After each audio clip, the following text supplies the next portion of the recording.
de l'Union européenne. Merci d'être avec nous ce soir sur l'antenne de France 24.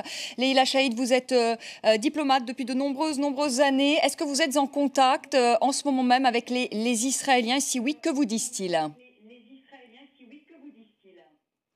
Écoutez, non, moi je ne suis pas en contact avec les Israéliens. C'est ma direction qui est en contact, mais sans grande utilité, puisque après 9 mois de tentative de M. Kerry, M. Netanyahou déclenche une nouvelle offensive contre Gaza.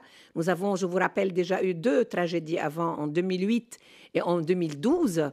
Et est évidence, le gouvernement israélien et M. Netanyahou en particulier n'apprend pas des erreurs de l'armée israélienne qui pense qu'elle va régler toutes les questions politiques par des moyens militaires. Or, il n'y a pas de solution militaire à ce conflit.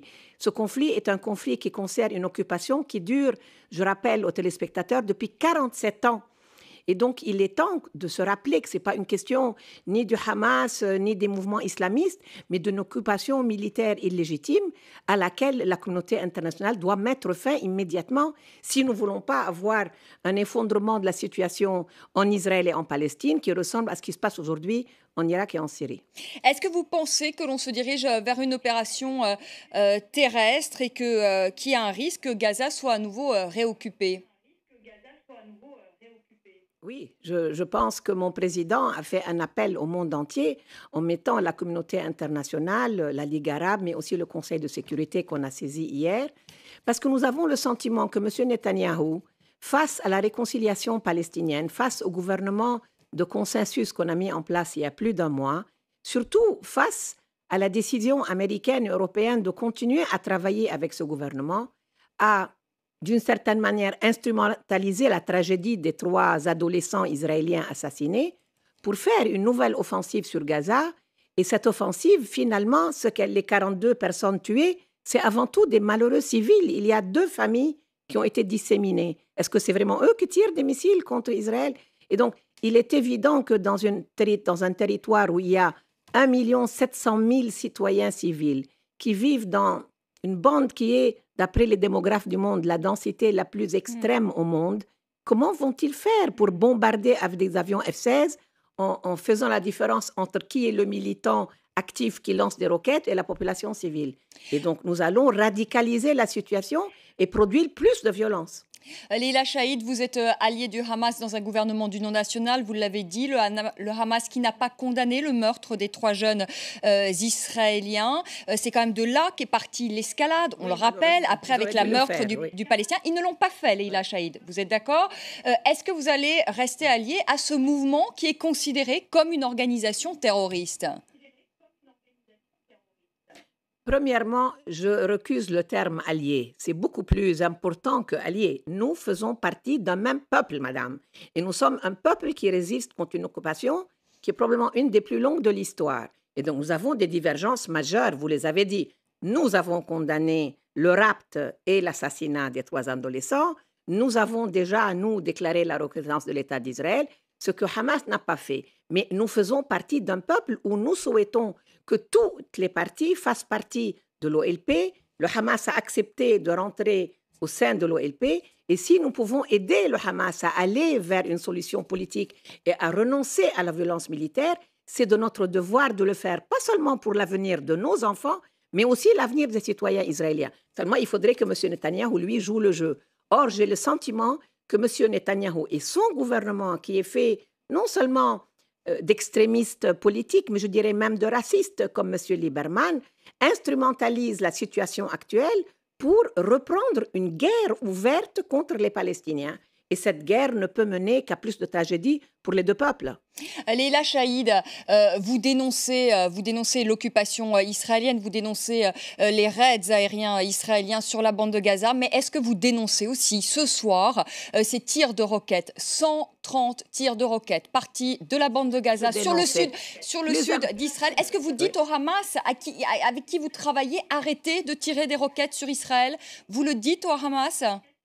Madame, plus important que moi, mon président a dénoncé ces attaques. La majorité du peuple palestinien dénonce ces attaques. Pas parce que le Hamas serait plus terroriste que l'armée israélienne qui, elle, bombarde avec des F-16, je vous rappelle, des civils. Il y a un État qui emploie des méthodes terroristes aussi, il faut le reconnaître. Nous dénonçons cela parce que nous pensons qu'il n'y a pas de solution militaire. Nous avons, nous, au sein de l'OLP, renoncé à la lutte armée parce que nous pensons que c'est par les moyens diplomatiques qu'on trouvera une solution politique sur la base de la reconnaissance de 2 États. 2, madame, pas un. Pas Israël seulement, mais aussi la Palestine. Le Hamas qui ne reconnaît pas, le Hamas qui ne reconnaît assume la responsabilité. Laissez-moi finir ma phrase, s'il vous plaît. Il est temps maintenant, Israël existe depuis 66 ans et nous l'avons reconnu. Il est temps que vous reconnaissiez dans la communauté internationale que les Palestiniens aussi ont droit à la souveraineté et à l'indépendance si vous ne voulez pas que certains utilisent la violence pour se défendre. Il faut que la communauté internationale applique le droit.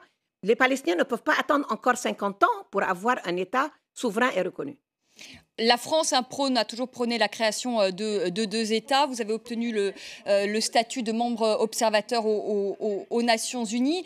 Mais à la différence de vous, Leïla Chaïd et du Fatah, est-ce que le Hamas n'a pas intérêt à aller aujourd'hui à l'escalade, lui qui est affaibli politiquement, qui est affaibli également économiquement? Les caisses du Hamas à Gaza sont vides, et de se refaire d'une certaine manière une image de mouvement de résistance à Israël?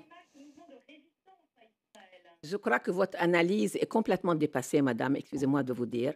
Le Hamas, personne ne l'a obligé à accepter la réconciliation il y a 2 mois. Il y a 6 mois, le Hamas ne voulait pas ni de réconciliation, ni d'élection. Si le Hamas a accepté, c'est parce que justement, il a le sentiment qu'il ne peut pas continuer dans le chemin de la violence armée, qu'il veut rentrer dans un système parlementaire, qu'il était très content de voir les Européens, les Américains et les Nations Unies accepter de continuer à travailler avec le gouvernement de consensus sous l'égide du président Abbas. Et Khaled Mash'al a fait une déclaration que vous ne citez pas, comme par hasard, où il dit, premièrement, que ce n'est pas le Hamas qui a kidnappé les 3 adolescents, deuxièmement, que ce n'est pas le Hamas qui les a assassinés, troisièmement, que ce n'est pas lui qui a mené l'offensive des roquettes qui sont lancées de Gaza, mais des groupuscules qu'il n'arrive pas à contenir. C'est pour ça qu'il y a une bonne partie de l'opinion israélienne, dans la presse israélienne, lisez-la, qui dit une offensive militaire tout azimut ne fera que renforcer le Hamas. Parce que le Hamas était en train de s'acheminer vers un mouvement, vers les positions du président Abbas et de l'OLP. Peut-être que ça dérange fondamentalement M. Netanyahou et son gouvernement d'extrémistes de voir le président Abbas se renforcer dans un gouvernement d'union nationale. Peut-être que c'est la vraie raison de tout ce que nous voyons aujourd'hui. Le Hamas qui n'est quand même pas prêt à reconnaître Israël. Mais vous revenez sur la même rengaine. Parce que le Fatah non plus n'avait pas reconnu Israël il y a 20 ans. Personne, aucun mouvement politique ne change en 24 heures. Il fait des petits pas vers une position plus modérée lorsqu'il a quelque chose à gagner. Mais vous voulez que Israël et son armée bombardent les familles des militants du Hamas, arrêtent comme ils l'ont fait tous les dirigeants du Hamas, et après vous leur demandez de reconnaître Israël. Vous êtes en train de mélanger les cartes, parce qu'ici, il n'y a pas une symétrie entre Israéliens et Palestiniens, de n'importe quel bord. Il y a un occupant, il y a une population occupée qui est normalement protégée par les 4e conventions de Genève que vous, Français et Européens, avez le devoir de mettre en œuvre. Et vous avez permis à Israël une impunité totale depuis 47 ans. Lorsqu'on pense qu'on parle encore de l'occupation allemande en Europe aujourd'hui, elle a duré 4 ans. 47 ans d'occupation militaire, c'est 4 générations, madame, de gens qui vivent sous la botte des militaires. Et c'est inacceptable et c'est surtout insupportable. Et c'est ça qui produit la violence. Et la violence que nous subissons de l'armée israélienne, 4e puissance militaire du monde, est une violence inacceptable pour tous ceux qui ont la justice et le droit dans leur cœur. Leïla Chaïd, vous dénoncez l'inaction du président américain Barack Obama. Vous dites qu'il n'a rien fait, ce président?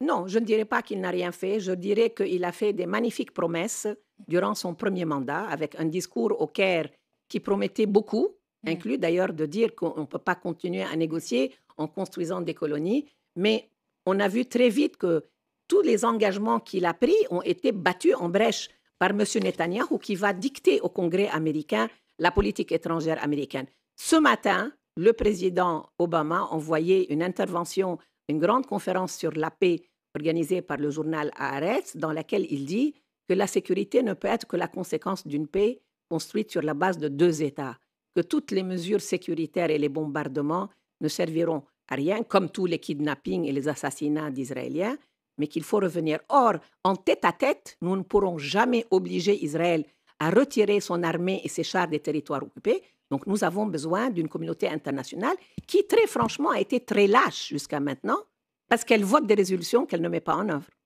Merci beaucoup. Merci Leïla Chaïd d'avoir été avec nous ce soir en direct sur l'antenne de France 24, ambassadeur de la Palestine auprès de l'Union européenne. Je vous retrouve dans un instant. On reparle évidemment de la situation en Israël et dans les territoires palestiniens. 18h45, le journal de l'économie avec Myriam Mascarello et 18h50, le journal des sports avec Jérôme Glasglin.